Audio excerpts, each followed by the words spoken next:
learn fast to take nothing at face value. Far too often, beneath the outer appearance of a harmless civilian, there is the familiar black garb of the Viet Cong guerrilla.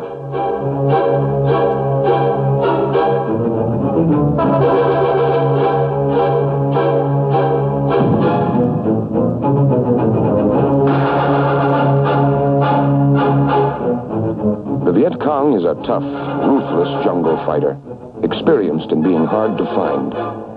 But in places like Tarawa, Okinawa, Iwo Jima, the Marines have learned too.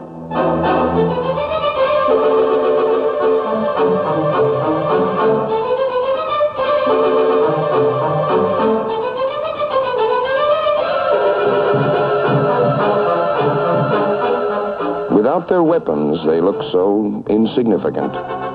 But the VC is hard. His thin, wiry body can take great physical hardship, and his mind will not shrink from burying a village chief alive or executing all village elders, if it might further his aims.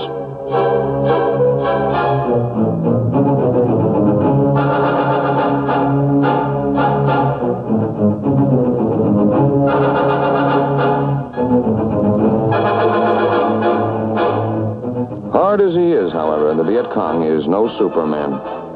He can be beaten on his own ground and beaten badly. In operations like Starlight and Harvest Moon and Piranha, the Marines have demonstrated this beyond anyone's doubting, including the Viet Cong.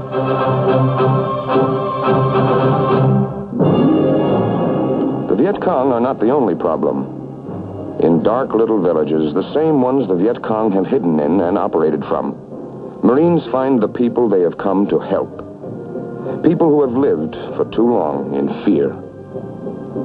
Well, the Vietnamese are a wonderful people as far as I'm concerned, and they need help, and we're a strong nation, and we can give them help, and they've asked for the help, so we're here. Well, I've always had the feeling that if we could get the feeling across to the people of Vietnam that the people of the United States were behind them and wanted them to be free, to have the things that they had been denied for so many years, that we could possibly bring peace to these people.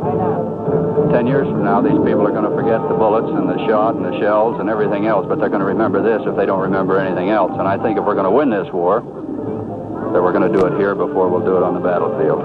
That's the only way we can win it.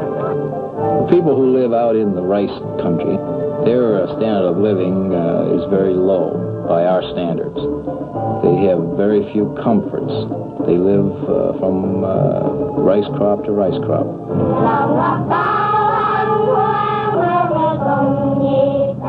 This is the other war in Vietnam, the one in which American fighting men are working with Vietnamese civilians to build hope and strength for the future. It takes many forms. Standing guard, for example, over the harvesting of rice, for a village which for years has paid a big part of each crop to the Viet Cong. Helping them bring it in and store it, letting them see that they and their crops are going to be safe from now on. It's simple and it's practical. It's appreciated and it works.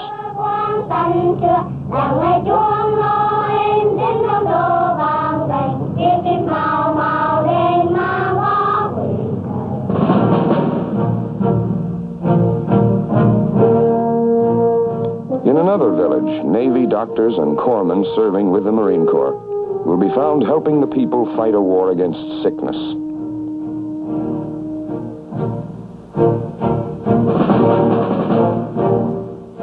Teaching the fundamentals of sanitation, waging combat against infection.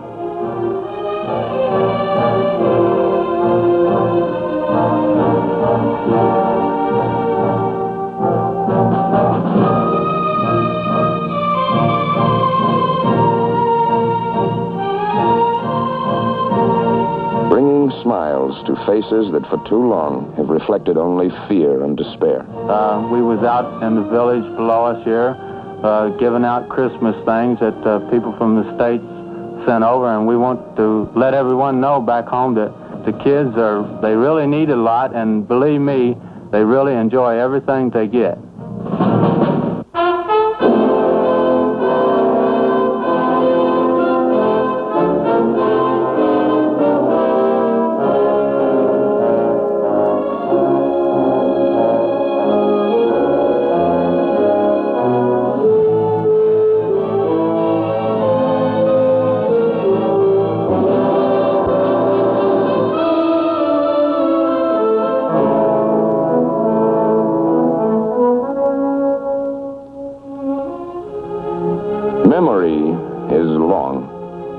and experience wide. But for the men of the Marine Corps, 1965 was a year like no other in their history.